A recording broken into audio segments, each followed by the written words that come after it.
welcome to CrimeDivers. I'm Laura. And I'm Jill. And welcome to today's episode. Hello everybody, welcome back. So Jill, where in the world are we? In the USA. And the title of your case? Love is Blind. Ooh, Did okay. you watch that?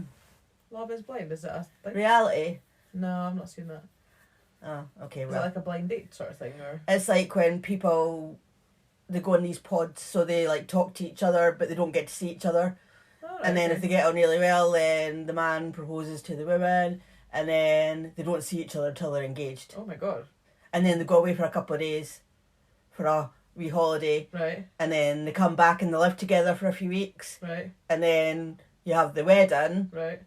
and then they choose it at the altar. They have to go through with everything, but until they get to the altar, and then they say whether they want to get married or not. Oh right. Also, they can still back out. They can still back out of it when they get to the altar, Alright. which is a bit shit when they're all dressed up and they've got all their family Seems like there. an awful lot of effort to potentially not happen. And the few of them haven't happened. Oh wow. Yeah. No, I'll Anyway, watch that. So yeah. Oh well. Cool. so yeah, shall we dive in? Yes, let's dive in. So Linda Lee Kilgore was born to parents Guy and Mary Jane in Los Angeles County, California, on the 18th of February 1944. So in some articles, she was referred to as Linda Kincaid, or Kincaid. Mm-hmm. So maybe that was a married name, but Possibly. when she died, she was Linda Curry. So Right. this case is about Linda Curry. Got it. Okay, so Linda started working at a power plant in the 60s where she met her best friend, Mary Siebold. And Mary described Linda as a, quote, fashionista who always had nice new outfits with shoes to match, purse to match, earrings to match, bracelets to match, end quote. So she looked after herself. She always looked immaculate. Mm-hmm. You know, hair always done nicely, makeup on, as looked the Mary business. said, always dressed nicely and whatnot. Mm-hmm. So she had started at an entry level position in the company, but she quickly moved up from doing like secretarial jobs to like being in management. She just kept getting all these promotions and worked her way up. So she was doing really well. Sounds like it, yeah. She was intelligent, driven and successful, and she was well respected and everyone loved her. So she made good money and she would spend it on nice clothes and shoes. She had a nice house in San Clemente in California that was always spotless and well looked after. So unfortunately, her love life wasn't the greatest, and by 1989 she had been divorced twice, and she'd had a couple of long-term relationships, but nothing had worked out. But one day, a new engineer started at her work, and his name was Paul Curry. So he was smart, he was clever and confident, and Linda was attracted to him. They started dating, and Linda found out that Paul was a Mensa. He could cook, he could play the piano, he'd also been on the TV show Jeopardy. Oh yeah. And over the course of 3 episodes in March 1989, he won twice, accumulating a total of $24,101. Not bad, not bad. So there was a bit of an age gap. Paul was 32 and Linda was 45. Nothing wrong with that, but there's a reason why I'm telling you that, Oh, yeah. and we'll get to There's that obviously a later. reason for it. Yeah, we'll get to that later. So Linda's friends liked Paul when they met him. He was charismatic, he was intelligent, he would play songs that they requested on the piano, and you know, when they were at like function parties and things like that, and he seemed to dote on Linda. She told our friends that he would cook like amazing meals. He was an amazing cook. And he would like run her a bath every night, like with bubbles and. Oh, he sounds nice. Yeah, he's not. Alright, okay, short-lived. Spoiler alert. But at the moment, he's very nice. Yes, he does sound very nice at the moment. Yeah, but after knowing Paul for a while, see, we're coming straight back down. Yeah. Down. Some of our friends noticed that he was a bit cocky and like obviously thought a lot of himself. He would constantly talk about the fact that he was a Mensa and that he had been on Jeopardy, and like when chatting to people, and if someone like maybe got a fact wrong, like he would make sure to correct them. You know, like he couldn't just let it go. Yeah. Not all. I don't have to share that. Yeah, and he liked everyone to know that he was the smartest person in the room. Right. He would also interrupt people and talk over them. Like he just wasn't listening to what they were saying. He just wanted to be the centre of attention and have everyone listening to what he had to say. So, you know, the friends were like, getting a bit wary of this guy. Yeah. But he made Linda feel loved and wanted. You know, she fell in love with him. And after 3 years of dating, they got married on the 12th of September 1992. But by now, her family and friends just didn't like Paul. They'd been wary. Yeah. Now we got to the just dislike. Right, okay. They thought he was a narcissist, and he didn't even bother with them. Like, he just wasn't interested in getting to know Linda's family. Mm-hmm. Whereas they had wanted to get to know him. Mm-hmm. Yeah, they were trying to make an effort. Yeah, and I mean, you don't have to get on famously with your in-laws, No. but at least try. Make an effort. I'm saying, if there's like family gatherings or moments when you get invited round for dinner or visiting or whatever, just make that little bit of effort in that time, and that's it. Like say you don't have to be best pals and all that. So as I said, I mean, you fall in love with a person, you don't fall in love with necessarily their family. So I know. So yeah, they were just and and from what Linda told them. More friends rather than family, but there didn't seem to be any passion in the relationship. Right. And yes, Paul did nice things for Linda and he treated her well, but they hardly ever had sex. Mm-hmm. And so, of course, for some couples, that's fine. It doesn't have to be a big part of the relationship as long as both of them feel the same. But in this case, it was something that Linda wanted to be a big part of her relationship. Yeah. But Paul just wasn't interested, and it had been like that right from the start. So, like, I'm no relationship expert, but usually at the start of a relationship, there's lots of sexual chemistry, and it can fizzle out. Of course, that's normal. That it's kind of intense at the start, and it kind of evens itself out. Yeah, exactly. As time goes by, but it was just never there in the first place from Paul. Right, but she obviously must have accepted that to a degree then, if she was... Well, yeah, I mean, she accepted it as he made up for it in other ways. I Like, suppose, like the running in the baths and... the being nice to her, doing things for her, and making her feel wanted, making her feel loved, but just not in that way. Yeah. So, yeah, I mean, she accepted it, but her friends did find it strange that she settled for that because they know her, they know what she wants or has wanted in the past from relationships, so they were kind of, it's a bit strange that she has settled but then for that. She just obviously was, the love that she felt for him was bigger than... Well, by this time, she met him when she was 45, so by this time she's maybe kind of, been there, done that. I've had those kind of relationships with maybe lots of sex and whatnot. I don't know about her sexual history, but maybe she's quite happy to settle for just being with somebody, growing old with somebody and being comfortable. Got that companionship there and like a nice relationship that I suppose maybe can naturally happen as you get older, when maybe you're less likely to, for it to all to be about the sexual contact and stuff. And it's nice to still have a connection with somebody and still get on with them and want to spend time and do nice things. Yeah, so another thing that bugged our family and friends was that although Paul had a good job, because remember he's an engineer in the same place as she works, he never seemed to have any money. Like, where's his money going? Like, their combined yearly income was over $140,000, which in today's money, because that was back in the 90s, but in today's money that would be over $306,000, which in pounds, worked out everyone, would be over £240,000 a year. That was their combined income. That is a lot of money. That is a lot of money. So where was his money then? Yeah, so I think they didn't have joint finances then. That's it. Like joint bank accounts, I'm assuming, because then she would know, wouldn't she? So. Well, yeah, but then I don't know. A lot of, if he's just going and taking cash out, it depends how he's paying for things. I mean, if he's paying checks and things like that. But yeah, they must have had separate accounts. So yeah, where was his money going? Well, Linda found out. I was going to say, are you going to tell me where it's gone? Yeah, one night she was home alone and the phone rang and it was a woman and she was looking for Paul because he hadn't paid her last month's child support money. Oh. So, along with that, she also found out that this wasn't Paul's first marriage, like he had told her. Linda was his third wife. Oh, shit. But it was actually his fourth marriage because he'd married his second wife twice. So he'd had 4 weddings. Oh, for fuck's sake. And she thought that was his first. Wow, that's a bit of a big lie. Yeah, so his money was helping to support 2 ex-wives and 3 children. Wow. So, So when Linda confronted him about it, he apologised and booked him a 3-day cruise to make up for it. Really?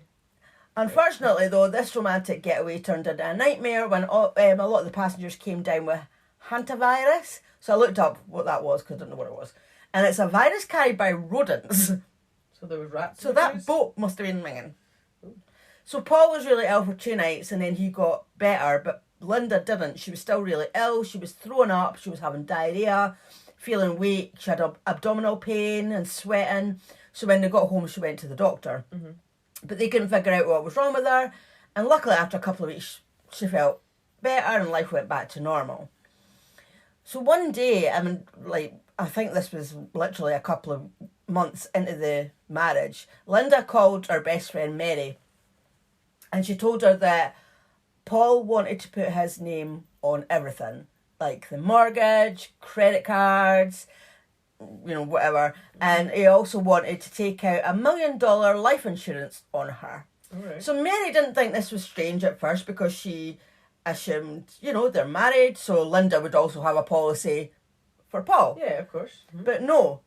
Paul said, because Linda had said she wanted to do that, but Paul told Linda that they didn't need one for him because he was so much younger than her. Okay. That's why I was telling you about the age gap. Yes. Okay. So this guy's immense, I remember, but he seems to think that people can't die younger, if you're younger, you're not going to die before them. Just spinning alive hoping that she would believe that. Like, he probably didn't think that. He just wanted to tell her that so that of course. She would get one. But so, of course, when Mary heard that, red flags went up and she was like, Linda, no, don't do it. Like, don't be stupid. Like, oh, no, because don't do it. As we both know, like, when me and Justin got our house, like, we both got life insurance. Like, you and John got life insurance? Is that what everybody does? Well, I didn't get it until I bought my first house. I didn't have it before that, so I don't know if it's a... We got it when we got married. Oh, did you? Is that not normal? Well, I thought so. Well, yeah, so... And that's what I'm saying, like, for him being so intelligent, he seems a bit stupid to me, so why wouldn't he get the policy as well, so then there wouldn't be any red flags?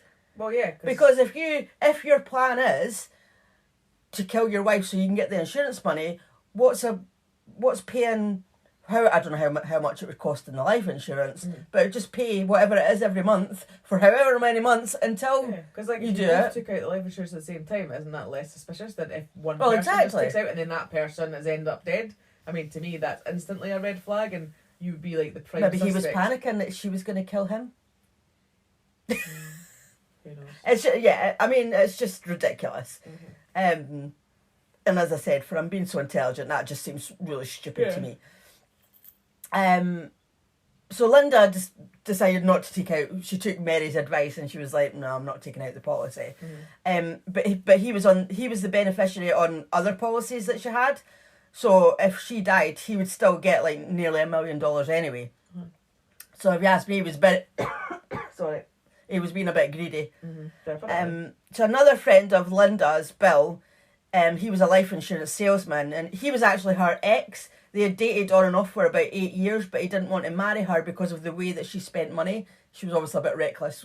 But I don't think she was reckless. I mean, she had a lot of money to spend, and she spent it on a nice house, cars, clothes. Why not? Well, exactly. You can't take it with you when you go. So exactly. She's got a good job and earned good money, and I mean, also she sounds like she's done sensible things by buying like houses and she's got policies and all that. Anyway, that was just as a so really. That was just a wee side note because they were still friends.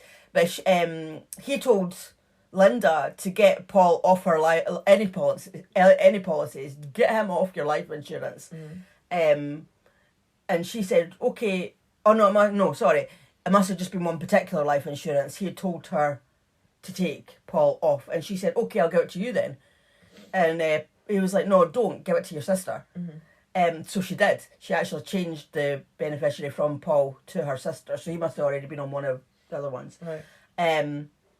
But she didn't tell Paul that, so he would have still thought that he was the beneficiary. So maybe telling him would have been a good idea for what he obviously had planned. Right, okay. So Linda asked her friend Frankie Thurber to move into her house for a while because Frankie was looking for an apartment anyway, and she wanted her to see what Paul was like and to tell her if she thought he genuinely loved her, because she was scared that Paul didn't love her.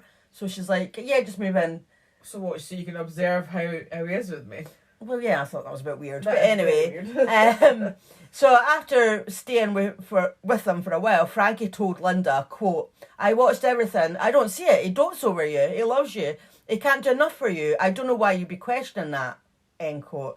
But I thought to myself, but she knows, but he has been doing this. He hasn't changed in any way. He has been doing this all along. Mm. And surely he would be doing that anyway. If somebody was to move in, you're going to be on your best Oh, behaviour. well, yeah, I thought so. Yeah, so that's no way Yeah. you're gonna get a true So I account think- of what he's actually like. So I don't know. I don't know. Anyway, that's what happened. So just 10 months into their marriage, in July 1993, Linda became ill again, just like the last time when they'd been on the cruise. And this time she was admitted to hospital. She said she had a metal taste in her mouth. And she was having like horrendous sickness and diarrhea, but it was worse than what it had been before.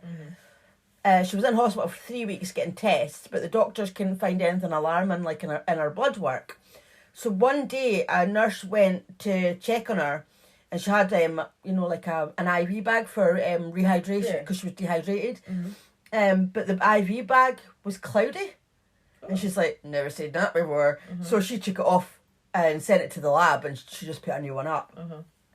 So Linda's friend Bill visited her in hospital, and he was shocked. He said she was just emaciated, like she was just what's the word? Like fading away, Yeah, you know. it just didn't look well at all. No, he asked what was wrong with her, but the doctors didn't know.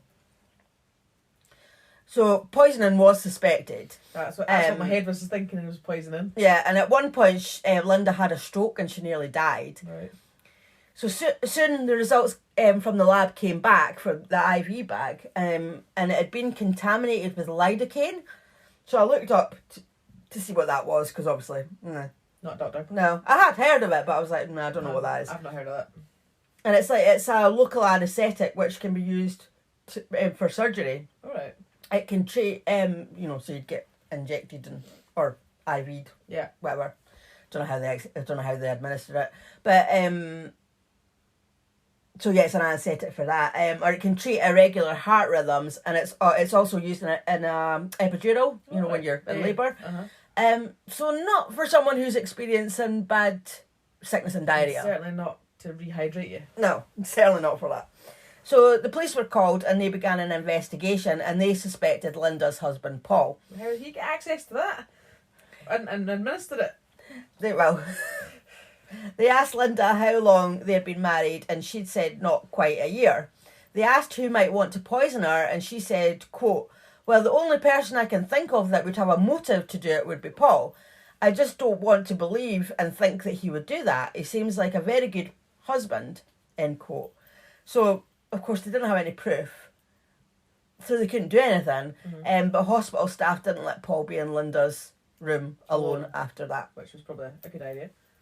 So eventually her symptoms eased off, and she left the hospital £25 later, and still quite weak. But Paul looked after her, making her meals, running her baths as he had done before. Oh, so she was allowed to go back to home to him, though? Well, yeah, because there wasn't any proof that he'd done anything. Yeah, I suppose. They were basically just like, yeah, that could be, But we have no proof no. to say it was. There's nurse in the pub. We've done a case Beverly Allitt. She would interfere. She was a nurse, and she was killing children. So True.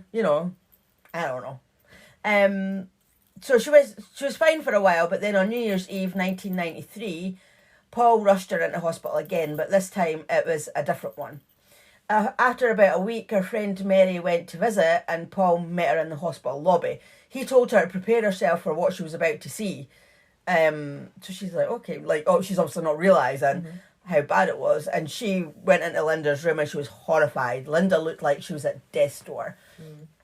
And Mary just hadn't been prepared for that. She hadn't realised how ill Linda was, and she was like really scared now that she might die. So Linda, if she was at this stage that she was really that ill, she might die, but yet Paul hadn't even bothered to let her family know. Well, really? So the only reason that, because obviously they don't know because Mary's here, Yeah. but the only reason that her family and friends found out was because a nurse had phoned Linda's sister to ask about the family medical history. So she must have been on her forms next of, Next to... well, not next to kin because that would be her husband, I suppose, but like a contact number. yeah, as a contact, yeah. Yeah, so that's the only, and obviously they had told Mary because Mary was their best friend, but yeah, like that's the only reason that they found out. That's terrible. But then I suppose because he didn't like him, he obviously wasn't fussed with him. There was just obviously no. Well, if he's the one who's doing it to her, then. Oh yeah, he's definitely not going to want to let them know, is he? Yeah, exactly. So one day a nurse went into Linda's room and she saw that the IV bag was cloudy and liquid was leaking out onto the floor because it had been punctured. So that's how it had been tampered with before as well, I think. But I think maybe it was just maybe done a bit better that for some reason the liquid wasn't coming out. But this time it had been punctured. So she took it away immediately as it had been tampered with and she sent it for testing. Hospital staff put a sign on Linda's door saying Mr. Curry, Shah's husband, is not allowed unaccompanied into the hospital room. So police were called to investigate the suspected poisoning and they questioned Linda. And she wasn't as protective as Paul as she had been before because by now she was questioning whether he was behind the illness or not. She told the police that Paul never had any money and he wanted to be on all the paperwork if anything happened to her. She also told him that Paul was spending a lot of money while she was in hospital, and she admitted that she hadn't actually really wanted to get married in the first place. Right. She said that she loved Paul. She wanted to be with him, but she was quite happy just to carry on dating. Yeah, remember, she'd been married twice before. Yeah, I suppose there was no hurry So for maybe her to... she was kind of like, do you know what? Maybe not a good idea. We'll just carry on. We're happy. Why change it? Yeah, why try to fix something that's not broken? You know. But Paul had insisted on them getting married, and of course she thought this was his first marriage. So maybe that's why she's like, oh, do you know what? Yeah, he's not been married before, so maybe that would be understandable. Yeah, I get that he was so desperate to get She married. probably was like, made the compromise and was like, right, okay. Yeah. You know, I'll do it. And then not long after the wedding, she told him that he was trying to talk her into getting the life insurance policy. So when Paul was questioned, of course, he denied trying to kill Linda. Of course. And he told the police, he was like, why would I do that? Because if I wanted her money, she's better off alive to me because she's got a good job. She makes good money. So with the money coming in, which you could say, yeah, okay. So the police weren't convinced. No. But again, they couldn't do anything because they had no proof. So Mary and her husband were so worried about Linda that they didn't want to leave her side in case she took a turn for the worst. That's how bad she was. But of course they had to take showers and eat and sleep. So they asked Paul if they could stay at his and Linda's house while Linda was in the hospital because they lived closer. I think Mary lived quite a bit away. Right, okay. So that first night, I don't know if Mary was snooping about because she was suspicious of Paul or if there was just paperwork lying about. But she did see paperwork. And it was all about Linda's financial stuff and life insurance and who the money would go to if she died. And it was then that she realised that Paul was, I know what's going on. He was asking too many questions. Yeah, he's trying to kill her for her money. Yeah, definitely. I agree with that one. So before the investigation really got anywhere, Linda was released from the hospital as she seemed to be getting better. Funny that, now that Paul wasn't allowed to be with her alone. Funny that. In the hospital room. So by now her friends and family all thought that Paul was behind her mysterious illness. And they told her that, but she mustn't have believed them because they went home together and carried on with their married life. Now and again, Linda would still suffer from bouts of diarrhea, throwing up and dehydration, and she would go to the doctors, but they couldn't figure out why. So when Linda was back home, Mary went to visit her, and they had a chat about Paul. And Linda admitted that she didn't trust Paul anymore, and she had to get out of there.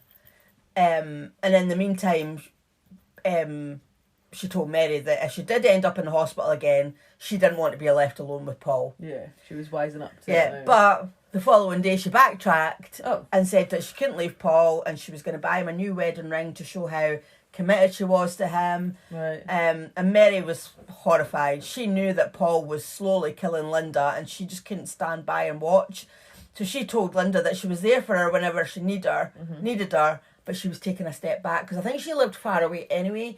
So she's like, look, I can't be here every day watching this, but if you need me, phone me. That's it, because there's only so much that she could actually do. I mean, if Linda wasn't going to see sense herself and was that, a friend could say it till she's probably blue in the face, but unfortunately she still can't make her do anything. Yeah, so she told Linda, like, look, you're going to have to be really careful if you're going to stay in this marriage. Yeah. Definitely. So Linda stayed, but she stopped eating the meals that Paul made for her. She would make her own. She would only drink out of bottles that she opened herself, like, and drank them straight away. But that must have been like, imagine that, the way, like, living with your husband and having to actually do that because you're actually worried that he might be poisoning you. I know, it's just... I mean, like, that's quite... But I don't think she ever really thought that he was. I think, yes, she was doing this to be careful, but I don't think she ever truly 100% believed that that's what he was trying to do. Because can you imagine your husband, especially if your husband's doing all this nice stuff for you? Yeah. Can you imagine the fact that he's trying to kill you? Yeah, I mean, to actually have to do that, that's because, and like I suppose I say when you're age, you share things and you don't, you have the same meals and somebody cooks, one person cooks, or they might make you a cup of tea or pour you a drink and you think nothing of it, but, clearly they're... It must have been horrible for her. Yeah, definitely. But as I said, she just couldn't quite believe that Paul was trying to hurt her. She would ask friends what they thought, hoping that they would reassure her that Paul would never hurt her, but they all thought he was. Yeah. And her friends would beg her not to go home, when she was visiting them. They'd be like, look, don't go home, stay here. But, as I've just said, I just think it was so hard to believe because he was being so nice to her. I think if he was treating her like shit and being nasty to her and all the rest of it, then it would have been easier. But I think... because he was being so nice. So 6 months later, on the 9th of June 1994, Mary received an email from Paul, and she was surprised because he'd never sent her an email before. She was like, what the hell? In the subject line it said, need a favour please. So, okay. And he said he was hoping that she would help him in getting Linda to slow down as her job was impacting her health. He said that he was convinced that whatever was wrong with her was being aggravated by stress and tensions of working 12-hour days. He told her that lately Linda had been wobbly and weak at night and she'd been like sort of stumbling up and down the stairs. And he said that she mumbled stuff in her sleep about meetings and projects and, all work stuff. Yeah. So he asked if Mary could talk some sense into Linda and to stop her working so much. And once she finished reading that email, she thought, Linda's going to die. Wow. Paul's finally going to get to poison her and she's going to die. And I think she thought that this was him trying to act like the concerned husband, like trying to make out it's all work stuff that's getting her stressed. It's almost almost a sense of guilt as well at him because he's obviously saying all these things about how ill she is and all that. So I think that, it's partly he's actually implicating himself with that email a little bit. I think he's implicating himself, but not because of guilt. I think he's implicating himself. Did you not just say that? No, I didn't say guilt. What did you say then? I said, what did I say? Oh, I thought you said guilt. No, I definitely didn't say guilt. I don't know. It doesn't matter anyway. I think I just said implicating himself. No, it doesn't matter. Anyway, yeah, I think he's not helping himself by doing that, but he thinks that again, this man is supposed to be intelligent, but to me, by doing that, he's trying to shift the blame away from him by saying, it's her work. She's mumbling all this stuff in her sleep. He thinks he's being intelligent by doing that. And well, obviously he does, but to me, it's like, nah, you're just preparing, because as I said, she said straight away, Linda's going to die. Yeah. So, he thinks that he's preparing her, right, this is getting towards the end, and it's because of her work, because she's stressed out, all the rest of it, but she's going, no, you're just preparing me that she's going to die, and it's you that's at your hands. So it was actually later that night, about midnight, Paul called emergency services and said that he had found Linda barely breathing. By the time paramedics got there, they couldn't find a heartbeat or pulse, and she was rushed to hospital and pronounced dead. She was pronounced dead on arrival at the hospital. Okay. So the nurse, who had noticed the first IV bag that had been tampered with, because it was that hospital that she went to, so she reported for work that when she reported for work and she heard that Linda had died, her first thought was, he finally did it. Yeah. So, That's you know, definitely they all knew. Yeah, exactly. That's what I mean. It's, in some ways, it's like so obvious. Do you know what I mean? Like, And all she the probably didn't even suspicions. know the second time, because that was the first hospital that she was at. Right, So she probably didn't even know that at the other hospital it happened again. Yeah, right enough. So at Linda's funeral, her family wanted an open casket, but Paul was having none of that. Mm-hmm. And he made sure it was closed. But her sister did manage to get a private viewing before the funeral. Right. And she saw why Paul hadn't wanted it open, because Linda just looked nothing like what she used to. Like, her hair was a mess. Yeah. Her outfit didn't match. You know, this wasn't how Linda would have wanted to look. Yeah, that's not how she presented herself in life. Yeah, And probably wouldn't exactly. have wanted to look like that in death. And she was like, if this man loved her so much, why didn't he have her dressed and looking the way that Well, she would aye. have wanted? Yeah, exactly. Because you do get a chance to do that. Yeah. Don't you? Like, you know, you can take clothes in for them. You can get them to put makeup Yeah, on, yeah, and exactly. So you can get them you looking. think that he would want to. But now he obviously didn't give a shit. Now that she was dead, he got what he wanted, and he wasn't interested about what she would have wanted. Mm-hmm. So her sister was really upset to see her like that. So even though Paul put on an award-winning performance at the funeral, you know, sobbing and acting like the devastated husband, I doubt many people believed it. Her friends, family, police and the hospital staff had all suspected that Paul had been poisoning Linda, but they just couldn't prove anything. Mm-hmm. So an autopsy was done, obviously before her body had been released for the funeral, but Paul had her cremated like as soon as he could. Oh, I bet he did. But not before a toxicology report had been carried out. And the medical examiner had found an unusual mark behind Linda's right ear, which could have been made by a syringe. Mm-hmm. So the examiner had to go over and over the toxicology report, as they were convinced that Linda had been poisoned, but they just didn't know by what. Mm-hmm. Eventually, he did realise what it was, and it's not something that you would expect. Oh, really? Yeah. Nicotine. Oh. Yeah. Did you? Linda died from nicotine poisoning. Wow. She wasn't a smoker, Uh-huh. but yet she had catastrophic levels of nicotine in her system. Wow. She had more than 4 times the amount the examiner had ever seen in a human body. And that's talking about people who do smoke and whatnot, you know. Yeah. But she wasn't a smoker. Bloody hell. The I've top, never heard of that before. I know, and that's why when they've done tests and stuff, they wouldn't have seen that, because why would you be looking for nicotine in somebody's body? And a lot of people do have nicotine in their body because they smoke. Yeah, and- because that's not something you test for regularly, No. is it? I don't No. know. The toxicology report also revealed a large amount of Ambien, a sleeping pill, in Linda's body. So her death was declared a homicide by poisoning, but there was still no evidence to connect Paul to the nicotine, the sleeping pills, or a syringe, so he couldn't be charged. Right, okay. So it didn't take long for Paul to phone the life insurance Of to put in a course. claim. Uh-huh. And of course, he got a shock when he was told that he wasn't the beneficiary. Mm-hmm. He was raging. He called Mary and asked her if she knew. Yep, that was the dog. Trying to keep the dog quiet. No, she needed a yawn, didn't you? He called Mary and asked if she knew about it, and he was stuttering because he was so mad that he wasn't getting the life insurance. Yeah. But even though Linda had taken him off the largest policy, he still got her house and $500,000, like, from other stuff. So he was the. So he still was the- benefited Aye, from her definitely. death, Uh-huh. unfortunately. Yeah, unfortunately. So some people wondered why she would have still left him anything, because if she thought that he was killing her, and it was thought that it's thought that it was because she never allowed herself fully to believe. Yeah. That's why she still Aye. left him Yeah. money. She must have loved him that much. Love is blind.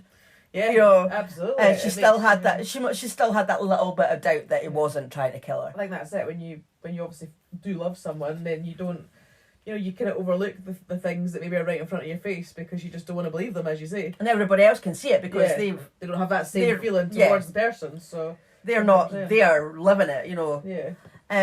So after Linda died, Paul was transferred from his old job at the nuclear power plant. And unlucky for him, a routine security check revealed that he was a liar, pants are on fire, and he wasn't an engineer. He didn't even have a college degree. Really? What the hell? How the hell did he get away with that? Lying on it, like people obviously not doing the right checks. He lied Wow. on his CV. So his boss called him and told him that he wanted his resignation in the morning, and if he didn't get it, he was going to fire him anyway. Wow. So when his boss turned up at 8 a.m. the following day, Paul's resignation was on his desk. Yeah. But he wasn't too bothered. He got $419,000. $419,000. So I thought I'd said that wrong there. From Linda's life insurance and her retirement plan, and every month he got $564 from her retirement benefit. So he was good for money. Yeah, because like I said, he didn't need the money, did But he? he still managed to lose her house. Don't know how he managed. He must have been paying it, or I don't know how that happened. Right, okay. And he moved to Vegas and got a job as a car salesman. Right. It wasn't long before he moved to Kansas and he got himself a new job as a building inspector. So I'm sure he must have lied his way into that job as well, because he had no qualifications. How did you get a building inspector's job without any experience? So he got married, he had a child, and Linda's murder investigation had come to a complete standstill. Right. So years went by, and one day in 2002, Sergeant Yvonne Shull, who was working in the cold case unit, was given Linda's file, and she immediately started digging into Paul's background, as he was the only suspect in Linda's poisoning. Yeah, definitely. And she said, quote, "Everywhere I looked about Paul Curry, it was false. It was fake." Sorry. What? Sorry, the dog just bit me because she was bitten her chew. Ow, that was sore. Carry on. Ow. Seriously, your dog is a menace. Oh, no. She's still just a puppy, so she's still a pain in the arse. Yeah, she is, but she was biting her chew and I was trying to move it and she caught my finger. Did you chew Mummy's finger? It was a sore one. Sorry. So, for 4 years, she re-examined the whole case and re-interviewed witnesses, and she was determined that she was going to nail Paul. She enlisted the help of Detective Mike Thompson, who was an expert at following money trails. So she found out that Paul had also worked at other nuclear plants around the country without a degree. Jesus Christ. I know, do people not do the proper checks? I know, like, what? How does that happen? Well, maybe they didn't I back need to then. flag myself away into some kind of job just to get loads of money that I can't actually do and I'm not qualified for. I know, eh? And she spoke to both of Paul's ex-wives, and the second one, a lady called Leslie, said that Paul had also poisoned her. Oh, right. So she said, quote, "I had no energy, very dizzy, it was hard for me to get out of bed, I saw many doctors, took too many pills, and no one diagnosed it correctly," end quote. So she'd been sick for about a year, and Paul had asked her to take out an insurance policy, and she was actually rejected for the insurance because of a pre-existing condition. Oh, right, okay. So luckily for her, luckily so for her, Paul yeah. left her because she couldn't get the life insurance. So he was like, "See ya." Yeah, which is luckily for her. And Paul had already met Linda by this point anyway. So Right, okay. so as soon as Paul left, she started getting better and never felt like that again. So obviously he'd been trying to kill her for money as well. Yeah. So of course, back in the 90s, they just didn't have the science to figure out what they could by the time that Sergeant Shull took on the case. A specialist in nicotine was brought in, and he said that Paul probably soaked cigars or cigarettes in alcohol, and when you do that, you end up with like a powder. Oh, right, okay. So it was then theorised that Paul had been putting the powder in Linda's salad dressing over a period of time. He had made a wee space in the garden, like when they came back from their cruise and whatnot. He had made a wee space in the garden where he was growing all the, like herbs and whatnot. Yeah. And so he was making his own ingredients, and he was like, when she, like, "Oh, I've made this special salad dressing for you." So he was making all these, being overly nice and... yeah. So here was her thinking how great he was, that he was like, "Oh, he's cooking for me. He's making these lovely meals. He's making these salad dressings out of his own ingredients. Like, how nice is that?" Yeah. But it was actually poisoning her. And remember, I told you he ran her a bubble bath every night. Yeah. So he was probably putting it in there as well. So she, I don't know if like inhaling it, or ingesting it, whatever. I think it obviously didn't have a smell of nicotine then. Well, I don't think nicotine has a smell. If you think about it, if you're off cigarette, it's all the other chemicals that are in cigarettes. It's not the nicotine. Yeah, true. And you put nicotine patches on, they smell. True. So that's what I was thinking. If that's what was in, if he was putting that powder into her IV bag, that's what would have been making it cloudy as well. Yeah. But the trouble was, every time Linda got so ill, she ended up in hospital and ended up getting well. So he realised that this method wasn't working. Like, he wasn't, you know, I mean, how many times has she been in hospital? She's been at the doctors and whatnot. Exactly. So this method wasn't working. So on the night of the murder, he had drugged Linda with Ambien and then injected her with a fatal dose of nicotine behind her ear, where he hoped no one would notice. Yeah. And with the amount of nicotine that he gave her, she would have died within half an hour. God. So he's been poisoning her all this time and it didn't work. So he's just went, oh, fuck this. Yes, And he's just injected her and she's died Wow. within half an hour. Wow.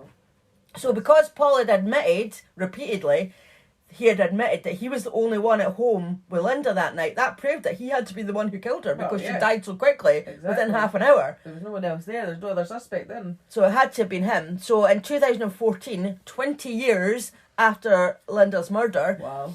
Paul went on trial and he pleaded not guilty. His defence tried to blame Linda herself. No way. She said that Linda had a history of stomach problems dating back to the late 1960s, long before she met Paul. And she had went to many doctors in that time and none of them could find what was wrong with her. So out of desperation for a cure, Linda had gave herself a nicotine enema and it killed her. Aye, alright then. So of course there was no evidence that Linda had given herself an enema. Do you think though, like, see when the defence of the accused has to obviously come up with their theories and their stories of why it's not their client that's killed or whatever, I wonder if they actually truly believe that, or like it's do they sit there going, yeah, I believe this, but obviously at the same time they've got to put a defence together. They're probably believing that it could happen, that because obviously it could happen. She could have given us an enema. There was no evidence of it, but it's something they will come up with stuff that could have happened because they have to come up with other theories. Yeah. So even if Linda had given herself an enema, that wouldn't explain the toxic levels of Ambien that were in her system. No. So luckily the jury weren't stupid and they convicted him of first-degree murder and he was sentenced to life without parole. Good. Yeah, and Linda was such a nice person that she left $10,000 each to 10 of her friends, including Mary and Frankie. Oh, that was nice. I know. She should have left all her money to them. Well, yeah, Because definitely. at the end of the day, he's in prison now, but he had 20 years Aye, you got 20 years of life to spend to spend on that money. Yeah, which is awful. Absolutely. So I mean, obviously yes, the justice was done in the end, but Not before he had a good 20 years. well, exactly. Yeah. So he's still definitely. And I still couldn't find out whether he was a member of Mensa. No, I didn't- I made it up. I didn't find out that he wasn't. So it kind of looks as if he actually was yeah. a member of Mensa, but why didn't he use that intelligence to go and get a college degree then and go and get get his qualifications? Or obviously was that intelligent he blagged his way into jobs that he didn't Well, qualify that's for. what I'm wondering. If he was that intelligent, maybe he did. That's how he got the jobs, because he just blagged his way into them. Exactly. So thank you to everybody for listening, and we'll see you next time. See you next time. Bye. If you would like to follow us on social media, we are on Twitter and Instagram, which is crime_divers_pod. We are also on TikTok, YouTube, and Facebook, which is Crime Divers Podcast. If you'd like to get in contact with us, you can email us on crime_divers_pod@outlook.com. And if you would like to support the show, we have Buy Me a Coffee, so that's buymeacoffee.com/CrimeDivers, and you can make a one-off donation. And we also have Patreon, which is patreon.com/CrimeDivers. We have 3 tiers, which are £1, £3 and £5, and you get your bonus content, early access to episodes, ad-free episodes, and obviously that will be in your own currency, whichever country you live in. And if you haven't already, please don't forget to subscribe, rate and review.